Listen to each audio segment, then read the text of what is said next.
Hello there, and welcome back to Dead Cells Early Access Update 4, the Brutal Update. So yeah, it's been a week since I've started covering this, and I meant to get back to this a little bit more quickly, but I found upon recording a little bit further that maybe taking a 6-month break damaged my skills with this game more so than I had realized. It took me like 5 runs just to get back to the incomplete one, who was previously the midway boss and I think in the final game is only going to be the quarterway boss, so yeah, not that great. So I did a few more runs, got some practice, and I've gotten up to the point where I'm starting to see some of the new content that I hadn't seen before. And that plus the fact that the Brutal update is now out of the beta build and is now in the public build, seemed like a good enough time to get back to this. So let's see how I do. Hopefully well, but being honest here, you never know. Whoa, that was a bit of an odd camera thing. Not sure why that happened. Haven't seen it before. But yeah, the game is definitely, it's pretty difficult, so no guarantee that I actually make it any far, but positive, think positive.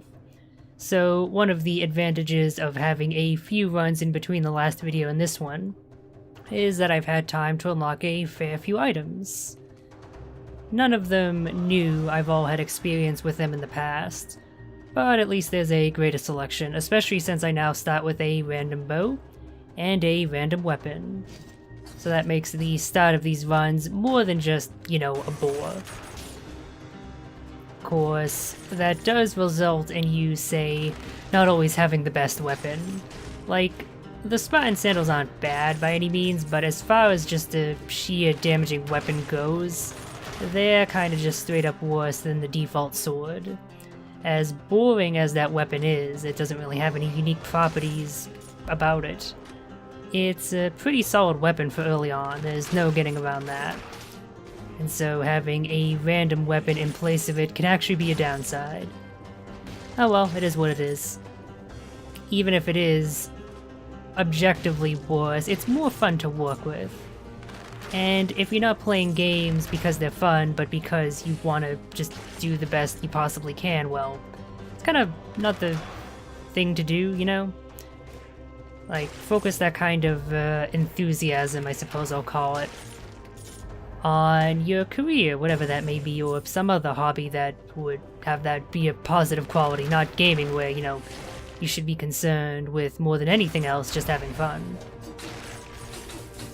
I don't know, people sometimes seem to just get too much of a concern with doing well in these sorts of games, myself included, I'll say. Let's actually put back the sandals on. It would actually be a better secondary weapon to my blood sword. Also, yes, you may have noticed in the previous run, I don't remember if I did come across any of those orange runes, which are a new addition to this update. I now have the big rune, oh, right, another change they've made, not with the public update, but to another patch when it was still in beta. They've changed a bit how these level ups work. Now Brutality actually does give you a bit of health. The amount of health Tactics gives you was reduced by half, and the health that Survival gives you was also reduced a little. So overall you still end up getting a good amount of health, but it's less concentrated within Survival, and that's good. Also, Brutality now has its own unique bonus rather than just straight up boosting your weapon damage, and it's a pretty damn good bonus. More damage after killing enemies, you're killing enemies all the time. It doesn't actually stack, so the exactly how potent it is somewhat limited, but it's still a pretty good bonus. Whereas previously, Brutality was kind of just because it didn't have anything special about it. Let's see, what would be a useful item to carry with me? I have to consider what I already have equipped. I think Ice Grenade would be the most useful to me. I could also elect not to purchase anything, of course, but I have plenty of money. Money is not a concern with this game. If you're the kind of person who's like, oh, I gotta hoard it, what if I come across something really good later? Just Just don't. Rid yourself of that bad habit. It will not help you. It will only hurt you in this game. Money is pretty easy to come by, although in fairness that wasn't always true. There were some points in development where the economy was kind of stacked against you, as I recall. At least if you were still early on into a file. But yeah, now it's at the point where just spend it if you got it, if you could get something useful. I might go split between brutality and tactics. That's just a good general way of leveling. That way you have decent damage with both your primary and secondary weapons.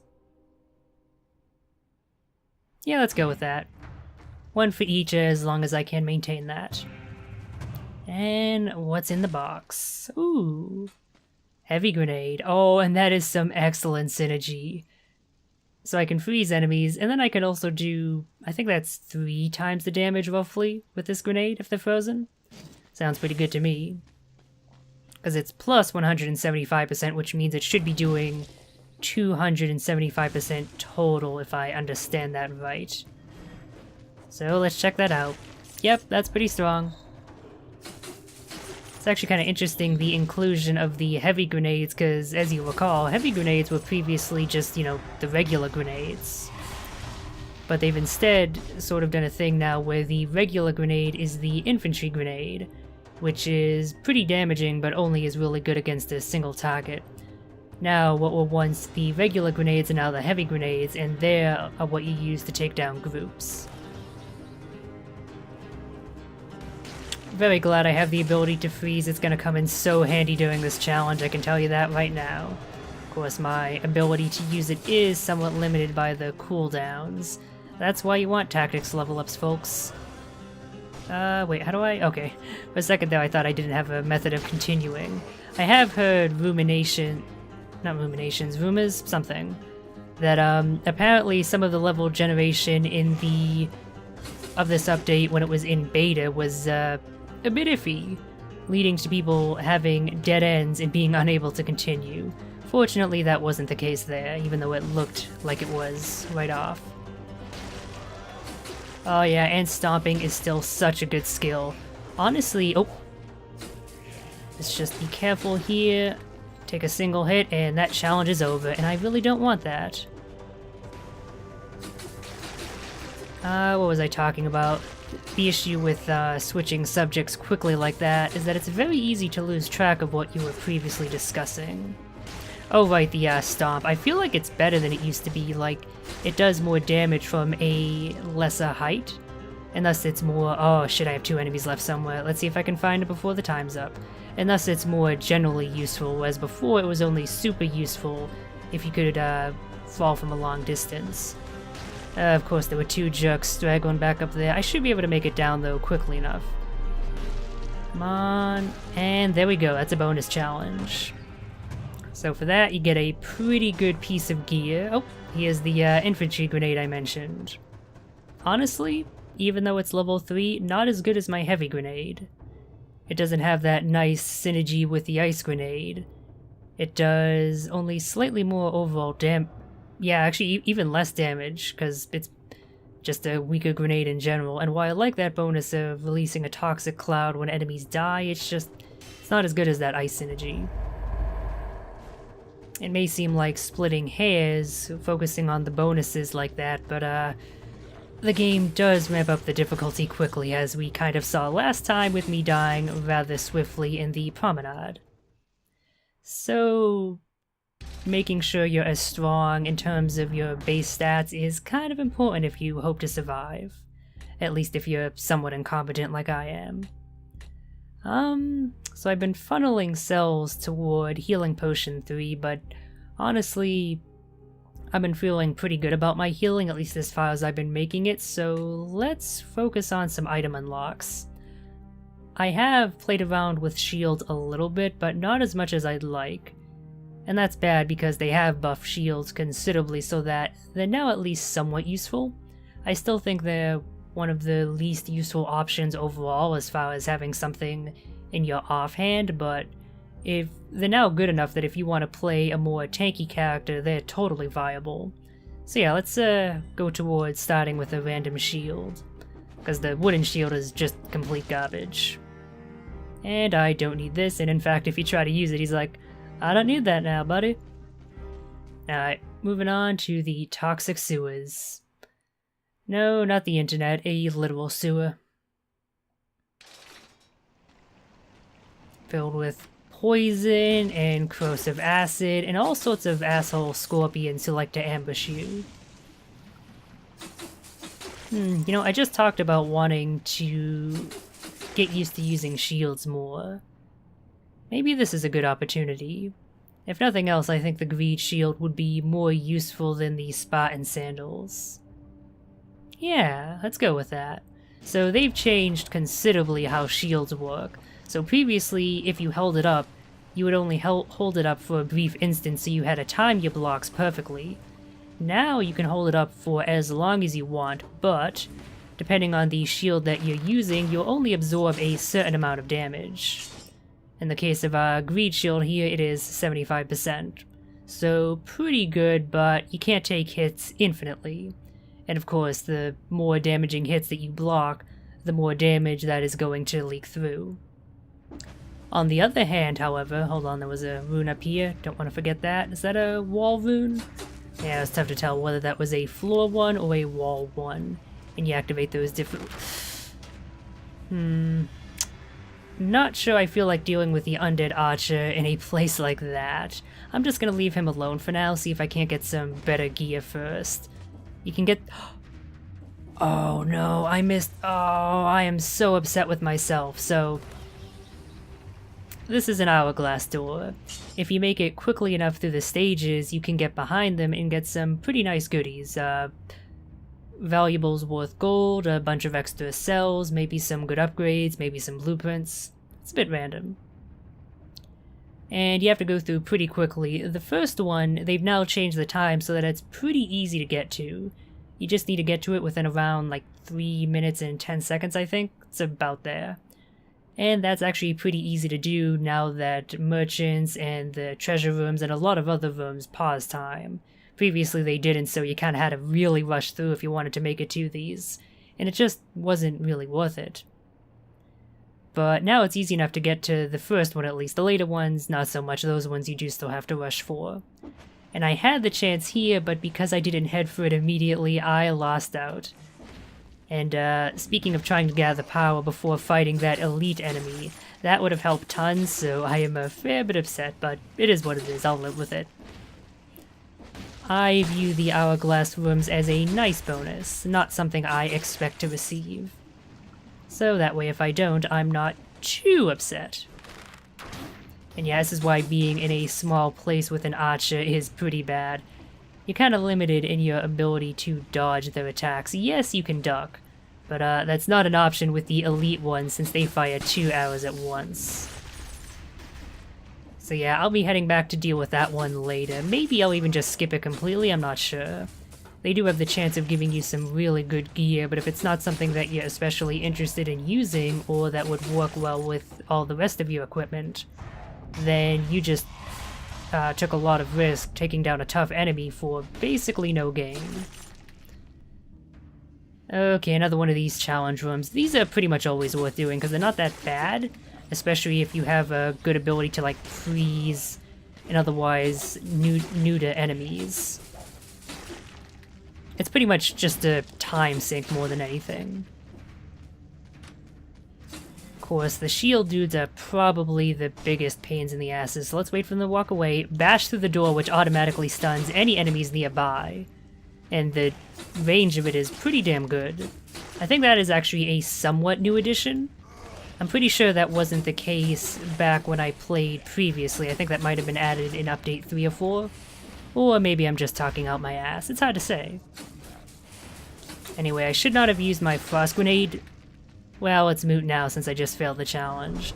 I was gonna say I shouldn't have used it there because it would have been better for dealing with the shield boys, but yeah. I failed anyway, so it kinda doesn't matter. Yeah, not doing a great job at gathering strength, but eh. It'll come in time. My skills. I can't tell if my character was clutching their hand in pain or if they were giving the chained prisoner a finger. I kind of hope it's the latter. I believe he was added in, what, like update 2? It's a bit of an extra story, I guess. I have no idea if in the final build they plan on having any sort of story, or if it's just going to be the few rare, vague interactions with NPCs that are already in. If it does end up being a greater story, I actually would be somewhat interested. I feel like there's enough interesting starting points in terms of like lore and story and writing stuff that they could cover some interesting topics. On the other hand, that's not really necessary for an action-focused game like this. I'm gonna focus on the tactics level ups, just to get more use out of my grenades, considering how much they've been helping me. I'm getting a little bit low on health. I'll avoid using my flask just yet though. I should be able to survive even a big hit. And of course, even if I end up taking a bit of damage like I did there, I can get it back quickly with attack spams, but yeah, this is the point where I need to start doing healing. There we go. Gotta make efficient use of your potions. How do I get over there? Is that must be connected from a previous part of the level. Oh no, I think you need an upgrade that I haven't picked up yet. Yeah, I've noticed a number of places where there's a vertical wall or column like that, and no vines to grow nor other path up. I'm pretty sure I'll be unlocking a wall jump at some point.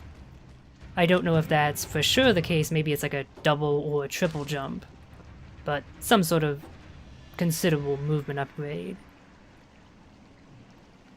Now this is strongly tempting because an extra level of tactics makes my skills all the more useful, as well as giving me other bonuses, but it kind of has anti-synergy with the ice grenade since it causes burning, so once again I'm just sticking with what I got.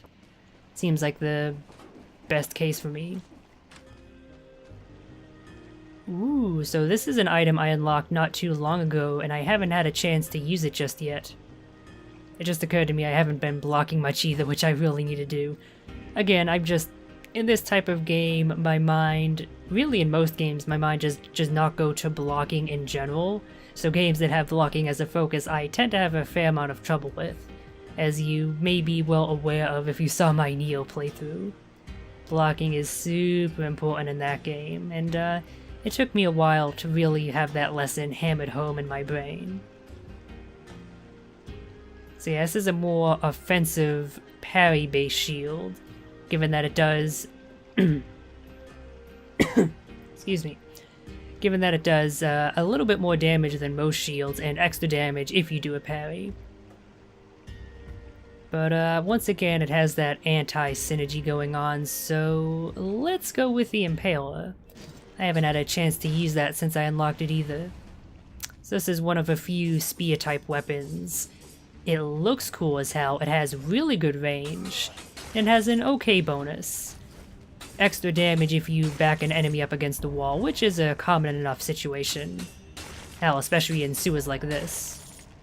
Really though, the main reason to go with it is the sheer crowd control ability, but you do have to be wary of the fact that it doesn't have as much vertical reach, so some enemies like the bats may be more difficult to deal with.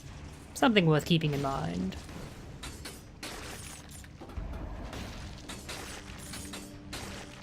Let's see, smash through, you down, yep.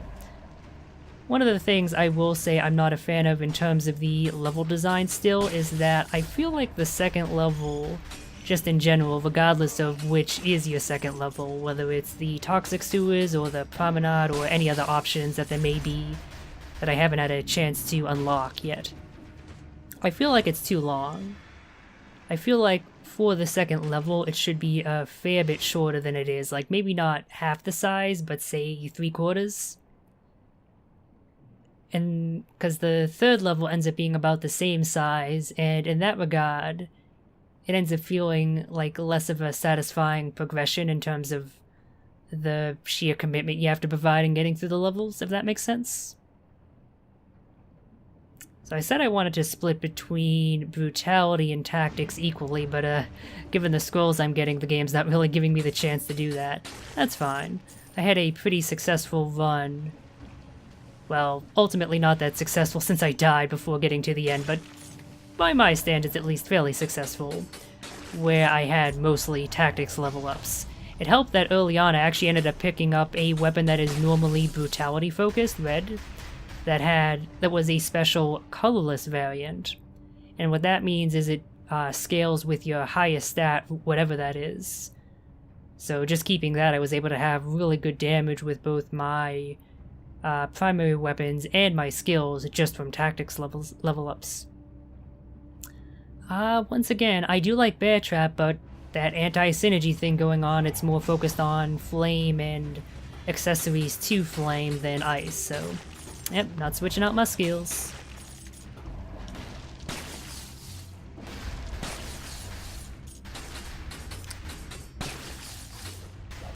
But yeah, getting back to the sheer length of the second level, like, I kind of want these sewers to be over with, but I still have a fair bit to go, at least if I want to explore thoroughly. And of course, it's not strictly necessary to explore thoroughly, but it is, generally speaking, a good idea. You want to be as powerful as possible before moving on to the next level, because the difficulty, I wouldn't quite say it's an exponential curve, but it does scale up pretty dramatically. Okay, so let's just have a look over the map just to make sure that I haven't missed any items. Sometimes I end up passing by a scroll or something. So some areas over here that I could explore. Let's do that.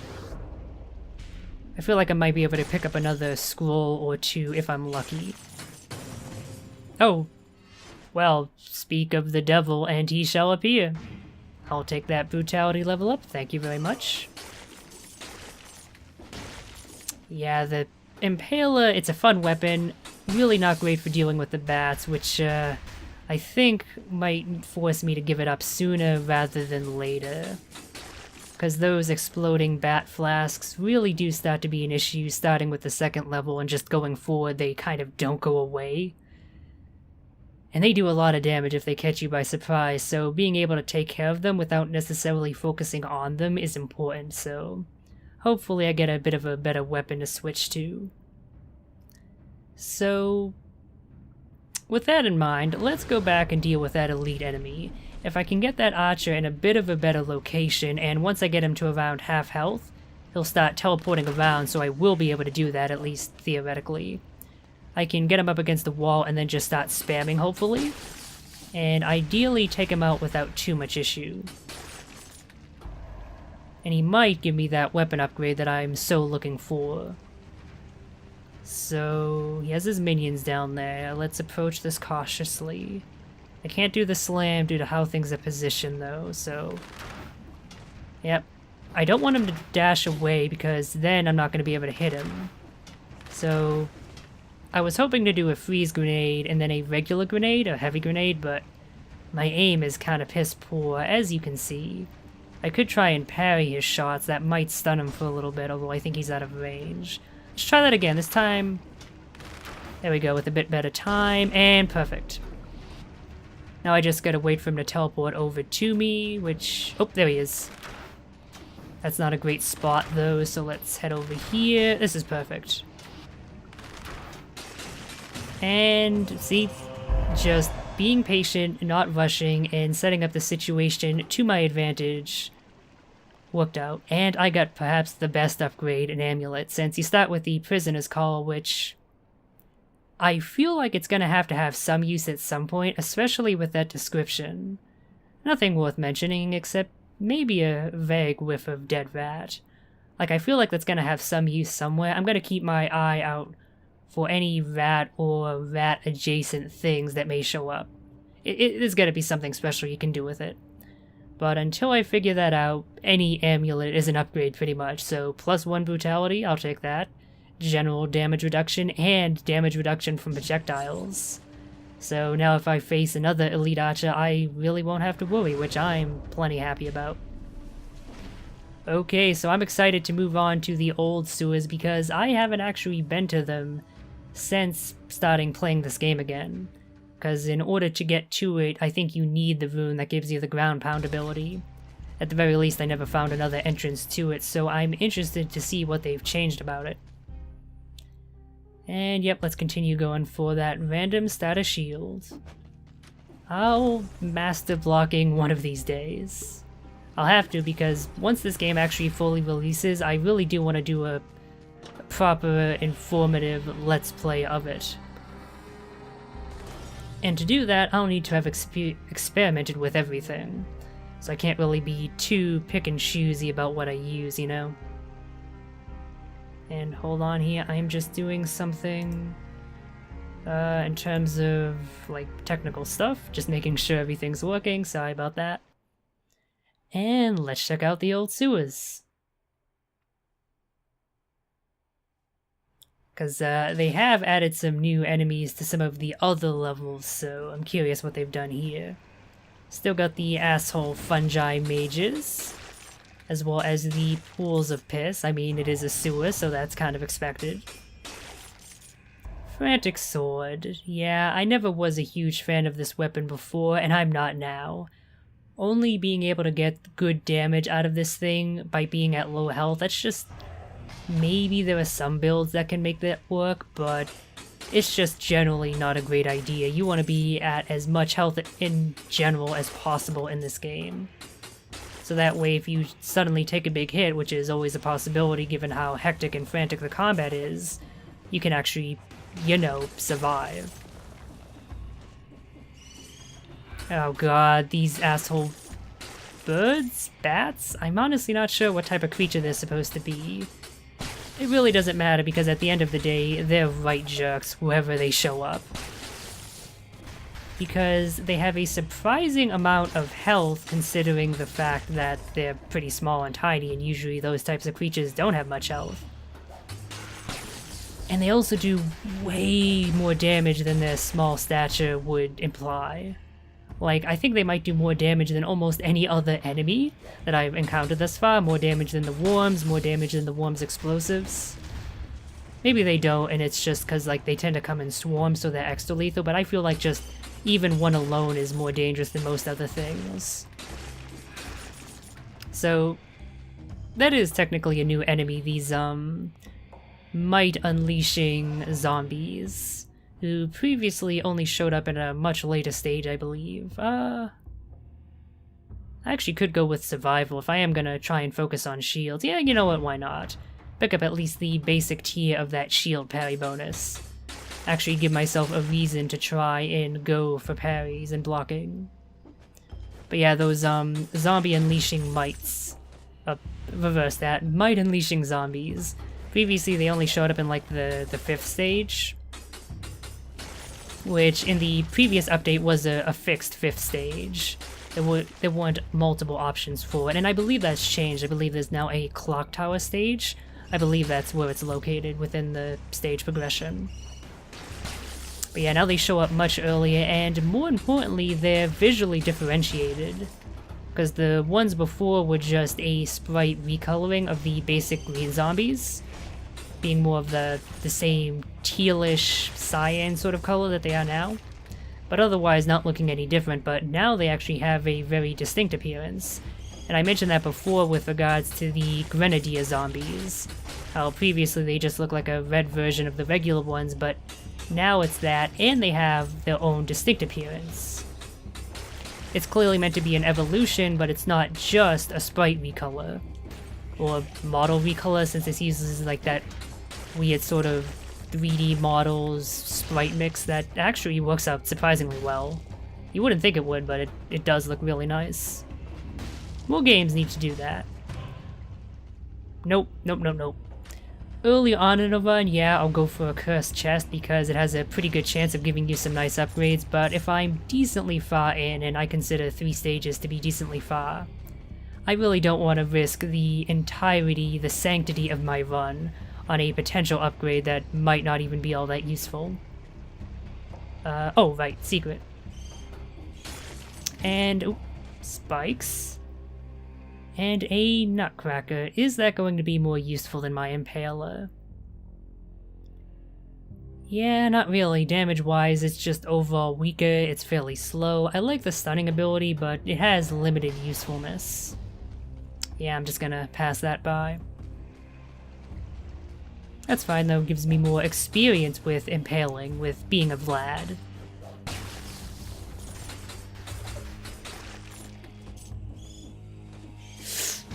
But of course the Nutcracker would have come in really handy there. Oh god, I hate these bats so much. What is it about video game bats that always makes them so infuriating? And here they're not just infuriating, they're downright deadly in a lot of situations. It's like bats, dogs, why are common animals just so commonly a bane in video games? Like, do programmers just hate small wildlife, or what's going on? Is there some sort of secret cabal against them, or is it just a coincidence? Obviously it's not that. Everything in this world is a conspiracy. That's just the truth.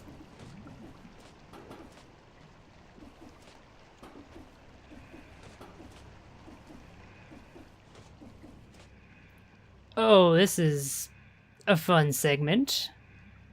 Yeah, they've included a lot more obstacle courses in the level design I've noticed since the previous updates, and I mean, that's good, it adds variety, but god damn if it isn't a huge pain in the ass to deal with. How... I guess I'm gonna have to jump from the very edge of this ledge so I don't hit these spikes.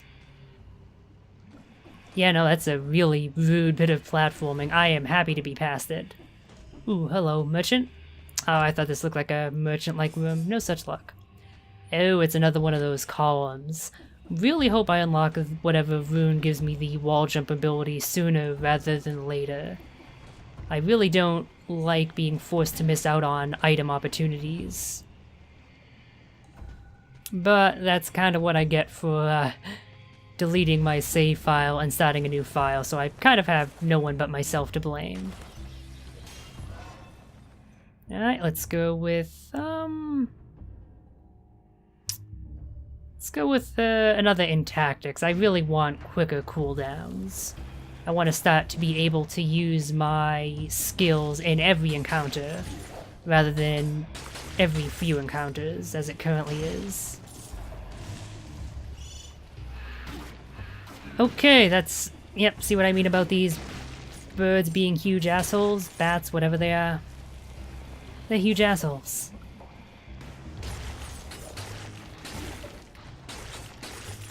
Was that bear trap worth it? Honestly, not really. I'm still not interested in giving up my grenades. The synergy is just too good. Alright, let's try out one of these challenge areas. I failed the previous one, but surely I won't fail this next one, which will be even tougher. Although, maybe not. It seems like these challenge areas only ever have the exact same enemies. The basic zombies, the grenadiers, and then the shield zombies, which is kind of a bit odd. You'd think they'd have more variety, but maybe that's something that will come later? Who knows? Always gotta keep watch on those shield jerks. More than any other enemy, they'll catch you unawares due to their ridiculous attack range. You wouldn't think that a shield, of all things, would have really good range, but nope, it does. Well, at least that shield specifically. And in fairness, I can't complain about that too much, since you can get that shield yourself, so... It's not like it's the game holding something away from you, out of your reach. Okay, I gotta go through this way more quickly if I'm gonna beat the time limit. That's the tricky thing. You gotta kill everything, you gotta get past without taking damage, and you gotta do it quickly. You basically just have to show a general level of excellence, and that can be pretty rough. Case in point. God damn it, I was so close. I really could have used whatever power boost that would have given me. Oh well. I'll make do. You know, despite being really used to the mites being unleashed after the enemy dies, it still somehow catches me unaware. I don't know. Yep, more tactics level ups. Guess I'll focus on brutality in the future since I'm being a bit lopsided in my levels. That's a nice little bit of alliteration there. Lopsided levels. I love word combinations that just have a nice mouthfeel to them. It's the fun of the English language. For all of its many faults and poor construction, there's just such a large variety of rewards that you can have a lot of fun with the ones that you've chosen, how they're organized, and so on and so forth.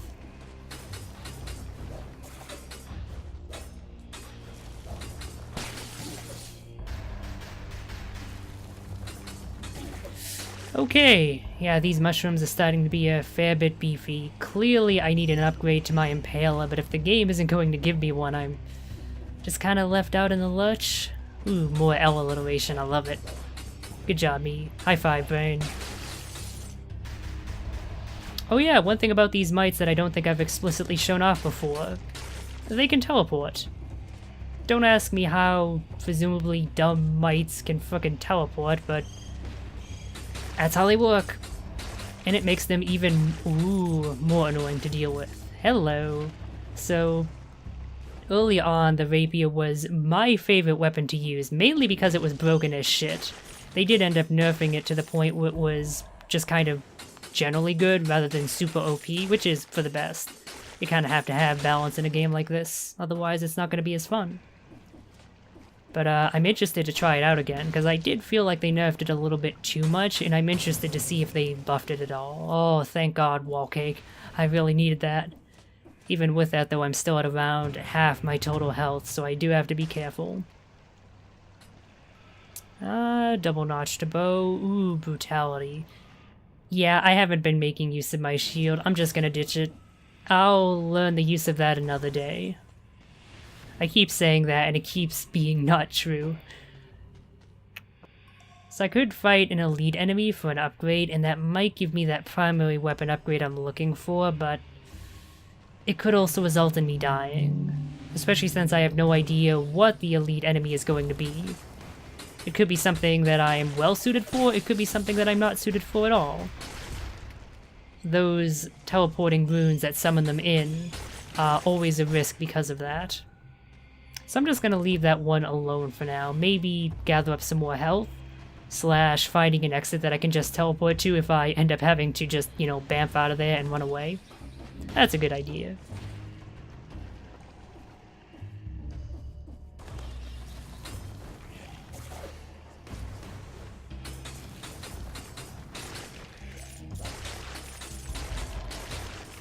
I wondered, does the furious mashing of buttons actually come through my microphone? One of the issues with the new microphone I have, which is not actually a snowball in case you're wondering. It's a Blue Yeti. With the donation that the random person gave me, as well as some own funds I saved up, I figured it was worth the extra cost. Especially since I actually got it for a really good deal. For some reason, GameStop was still offering a Blue Yeti along with a Watch Dogs 2 PC code for $100, which is still, like, considering the base cost of the Yeti everywhere else is $130, is still a really good deal. Still trying to see if I can't sell that code to make a little bit more back, though. No luck on that front. Guess people aren't all that excited in Watch Dogs 2 anymore. Still, though, it was a really good deal, which is why I felt the need to jump on it. But yeah, I have a Blue Yeti, and it does actually pick up sound better, which is both a blessing and a curse. Leads to things like mouse clicks and button noises being picked up a little bit better. I think, though, that's a worthy cost for overall higher quality audio. Of course, if I was truly concerned about the audio quality, I'd go for one of those fancy XLR mic setups, but those are a bit out of my price range, so for now, Blue Yeti it is. And maybe someday, a few years down the line, I'll upgrade. As you can see, I'm really having a hard time finding topics to talk about, so I'm just saying whatever comes to my mind. If you're actually interested in hearing me talk about the game, well, you'll probably want to skip ahead at least a little bit, till I get to a new stage. If you want my thoughts on the game, I'll need new content to really properly trigger those. Let's just have a... I just thought of this. Let's have a look at this map. Can't zoom out, unfortunately, but look at how massive this is. Just... Don't ask me what that noise was supposed to be. It's just such a long distance. And from what I understand, I think there's meant to be like a total of 8 stages in a successful run in the ultimate final build of the game, which is just kind of ridiculous to me. Like, I'm of the opinion that these roguelite, roguelike, whatever the hell you want to call them games, should be finishable. A run should be able to be finished in around an hour at the most. And, like, unless you just speed through like a demon, I feel like this one's probably going to take like 2 hours for a full successful run. And I feel like that's just a bit much. You know what, let's buy some grub, heal up to full, and go take down that elite enemy that I shied away from before. If I can remember where they were, I think it was in the room below. Because now I feel a lot more confident about facing whatever it ends up being, now that I actually have full HP. Oh, okay, and it's just a scorpion, this isn't really all that threatening. Use my grenades immediately, just do a whole bunch of damage, try and get this jerk up against the wall, and there we go. So, a bunch of cells, some gold, and a broadsword. So, I'm not a huge fan of the broadsword in general, although, hey, that's another change they made. So the fact that it has that little green portion means that it can also scale with, survival level ups, and I'm pretty sure that wasn't the case before. So, this would be a good weapon if you wanted to focus on survival level ups. Even though I'm not, I think it still is going to be an overall upgrade for me, and even though I'm not a huge fan of using it, it's really slow, which I'm not a fan of. It's still better than the Impaler, honestly. Especially going forward. The Impaler is really good in the first few stages where there's lots of tight corridors, but as you proceed along, the levels end up becoming a bit more open, and that reduces its efficacy. Maybe there are some later stages that are also claustrophobic. Now with this new update, but in general I feel it's less useful. Speaking of new areas, the Insufferable Crypt. Also, can I just... Is this a hole right here? Okay, no, there's a little bit of piping. It kind of fades into the background. I thought there was like a pit here that I could drop through if you weren't paying attention. So the Insufferable Crypt, that's definitely a new location. Well, if it was added in a previous patch, I was low enough experienced with it that I don't quite recall it. So, it looks like that's the only exit I have available to me, so let's check it out. The Insufferable Crypt, the Insufferable Crypt. The more I say it, the more that I get a sense of deja vu, so maybe I have been here before. I'll find out as soon as I enter it. Oh, so close to being able to unlock that rapier, but since I wouldn't be able to pick it up anyway, and it would be a really nice upgrade, I'd so much prefer it to the broadsword. Since I can't actually unlock it just yet, let's go with the random starter shield. That way I can use that next run. Okay. And I'll take that healing juice, thank you very much. I'll need it going forward, I am sure. And let's check this out. This is interesting, because normally, before entering whatever the 4th stage is, if you're taking the other paths, you end up having to fight the incomplete one, but I guess not down this... Oh, is this what I think it is? Okay then. They've changed up the design of the game considerably then, so... If this is the boss I'm thinking it was, previously this was the final boss in previous builds of the game. This was what you fought after the 6th stage, 5th, 6th, whatever it was, the final stage. And it was basically the end of a run. And I only had ever made it up to it once, and I got like halfway before getting killed, because previously at least, I'm saying that word a lot, aren't I, previously? It wasn't a very well designed boss, just because a lot of builds would be neutered by it, just because the way it's designed, it's like a big eye thing that does all sorts of bullet hell-like attacks and kind of just wanders around aimlessly. And a lot of gear isn't exactly well suited for dealing with it. Hopefully they've adjusted it to change that, but we'll see. But yeah, I only ever made it to it once and didn't do all that well, so we'll see how well I do here. But it's interesting that they have appeared to have made it instead another midway boss.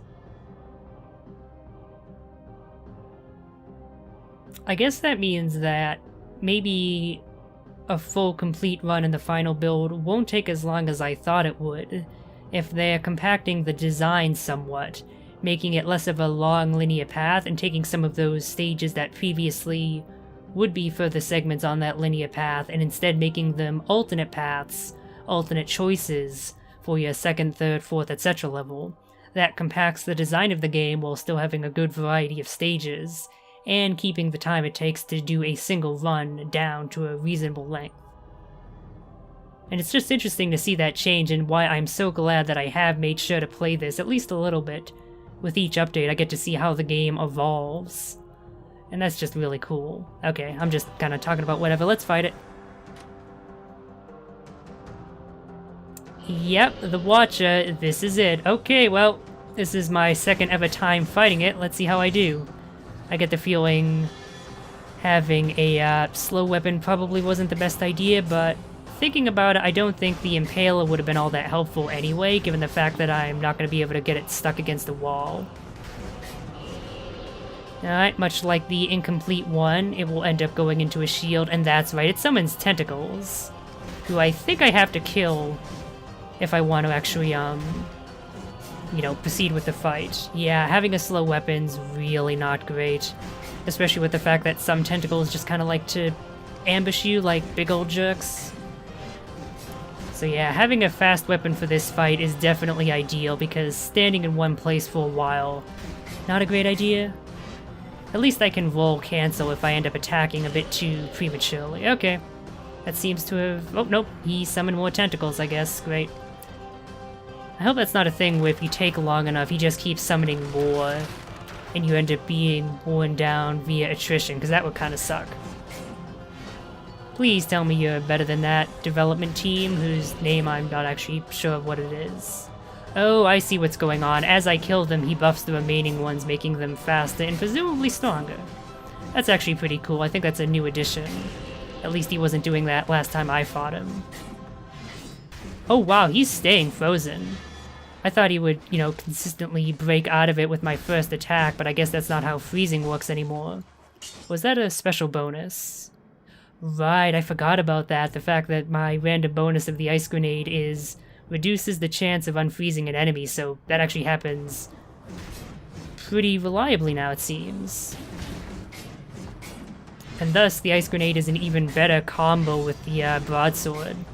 I can just freeze him in place and then do a whole shit ton of damage. Okay, I got him down to nearly half. I think it's a good time to use my, whatchamacallit, my healing flask. So of course oh right, I can't go up there. The platforms are all gone. Right. And with the waving tentacles that just go across and act like huge jerks, you really gotta keep on the move. Gotta keep an eye for them, because they'll do a lot of damage, as well as the ones that try and ambush you from the floor. It'd be nice if one of these... oh, see, that's why I mean you have to keep them all in mind. It'd be nice if one of these tentacle jerks would just, you know, stay frozen while I attack them. Make things a little bit easier for me, but of course that's not the case. At least the fact that there are multiple targets mean that rallying health back is even easier than it normally would be. That's a welcome change. A welcome finding, I don't know what to call it. Right, the speeded up attacking tentacles are really nasty. I think staying at one end of the arena then is a good idea, just so I have the greatest amount of time possible to actually react to them. Cause yeah, look at that shit, wow. That is ridiculous. And I'm gonna have to deal with that probably like 1 or 2 more times, unless I die. Okay, well, that was a fun run. It was fun while it lasted, but all good things must come to an end. I feel like I probably would have done better with the Impaler now that I think about it. Just having a slow weapon in that fight seems like a huge liability. That and the fact that my skills were still level 2, I had never upgraded them to something a bit stronger. And yeah, I wasn't in the best position for a good attempt on that boss. Oh well, I got more experience with it, I'm more familiar with how to fight it. And if I do end up going down that path in the future, and I probably will, I gotta get my revenge, I have a better idea of what kind of build I'll want for fighting it, so which gear to take, and so on. So that was a pretty fun run, I'm happy.